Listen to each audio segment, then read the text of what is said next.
बिस्मिल्लाहिर्रहमानिर्रहीम। अस्सलाम वालेकुम फ्रेंड्स, कैसे हैं आप? क्या आप जानते हैं कि रोज़ाना सिर्फ एक गिलास अदरक का पानी पीने से आपका जिस्म किस तरीके से तब्दीलियाँ लाता है?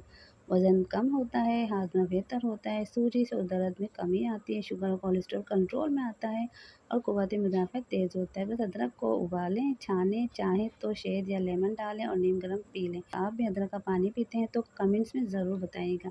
चैनल को सब्सक्राइब करना है किसी ना भूलें। मिलते हैं नेक्स्ट वीडियो में। उस वक्त तक के लिए मुझे इजाज़त। अल्लाह हाफ़िज़।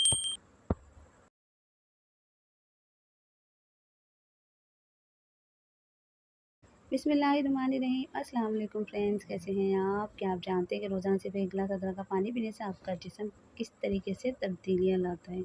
वज़न कम होता है, हाज़मा बेहतर होता है, सोजिश और दर्द में कमी आती है, शुगर और कोलेस्ट्रॉल कंट्रोल में आता है और क़ुव्वत मुदाफ़अत तेज़ होता है। बस अदरक को उबालें, छानें, चाहें तो शहद या लेमन डालें और नीम गर्म पी लें। आप भी अदरक का पानी पीते हैं तो कमेंट्स में ज़रूर बताइएगा। चैनल को सब्सक्राइब करना है किसी ना भूलें। मिलते हैं नेक्स्ट वीडियो में। उस वक्त तक के लिए मुझे इजाज़त। अल्लाह हाफ़िज़।